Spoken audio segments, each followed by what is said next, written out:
started to think about this topic of heroes and villains. Talked about it a little bit in a recent video, but I wanted to delve into it a little bit more.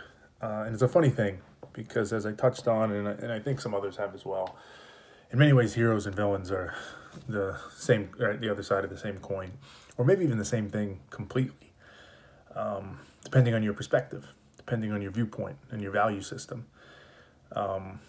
We like to think, because in many ways it's the way we're raised, and it's simpler, and it's easier, and it's cleaner, that there are good guys and bad guys, right? For lack of a better phrase. There's heroes, there's villains. The heroes do the good thing, they do the right thing, they try and help people.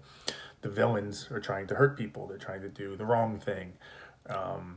They aren't trying to make people's lives better, right? Something in that vein.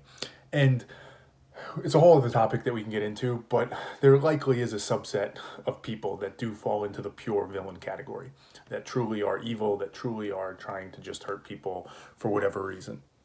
But you could probably debate that a little bit. But I think the much greater chunk of it is that who we or you, whoever, depending on the context of the situation, might view as a villain, might be somebody who just doesn't align with your value system, somebody who sees it differently, somebody that their opinions lead them to a different conclusion. The math that they run in their head leads them to a different conclusion. In their minds, though, they see themselves as heroes. And to some of their followers or supporters or whatever it might be, they also view them as heroes.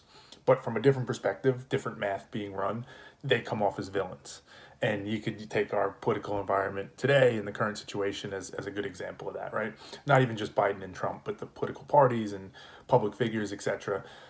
People on the left feel super strongly that the things their leaders and they're trying to do, whether it be social movements or actual politicians, AOC, Biden, Bernie Sanders, Chuck Schumer, Nancy Pelosi, pick the person, that they are out for the best of the country. They're trying to combat some negative force on the other side, the conservative right, and they're trying to protect people and protect the country, and that's why they're taking these actions. It's the exact same thing on the other side. People that support Trump or support different Republicans and conservatives take this view that, hey, they're protecting the country. They're trying to save the U.S. and what we are and what we stand for from that other side and what they're trying to do. And they're looking at two different, in their minds, heroes or villains, right? Same thing. So I think that's an important realization off the bat, because when we try and make it clean and easy, which is what we're inclined to do, which is the way we think, the way we were brought up, it's very easy to sacrifice truth for simplicity. It's very easy to feel like, well, I have the moral high ground, I'm on the right side of this. The other side's clearly the evil side, right? If we were in a movie, they're the villains. They're going to lose because we're on the side of good. To open your mind to the possibility, to entertain the possibility, as I always say, that maybe there's two heroes here, or there's two villains, or there's no heroes and no villains. It's just people. I think you start to recognize the situation more for what it is. It's more nuanced, it's more complex, it's more gray. And that's important because that helps you to have better perspective and to be more objective. I think it's also important, though, aside from just, recognizing it, the idea that heroes and villains are kind of the same is it helps you to understand what you should do and how you should move forward and how you should approach it.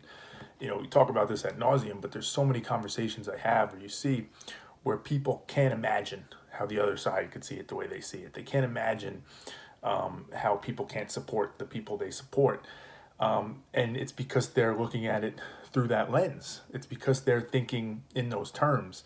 And you have to be able to appreciate the idea that maybe there are two parties, or not, let's even remove the parties, right? Because that becomes it's hard. You have to do it in that context. But for the sake of this, conceptually, there could be two people looking at the same problem, both really well-intentioned, good faith actors, right? Not the true villains that we talked about earlier, who think they're trying to help people. And they just have different views of it. They have different approaches of it, and you can't necessarily tell the difference, and you can't necessarily be sure which one is right. All right, we've talked about this. The time horizon makes a huge difference. It's entirely possible in the moment, right? Think the American Revolution. People might think, the Patriots, right? The Sam Adams of the world, all them, that they were bad. They were villains. people that felt like, hey, we're English and we pledge loyalty to the king, and now these people are saying to break from that. They're clearly villains. But then enough time passes and they become heroes. And you can even go even on a smaller time horizon, right? You think about George Washington at certain points in time with certain battles that were won or lost or how he handled it. People start to think, hey, he's a bad guy. He's not good in this. He doesn't know what he's doing. He's not the hero. It's fluid. It changes moment to moment. And again, you have to recognizing that and appreciating the reality of that is so important. And I understand the other side of it. I understand the view of, well, if you never really know who's the hero and who's the villain, and if it's changing so dynamically and you can't be certain, and maybe everybody's working for their best thing, what does that mean? We don't do anything?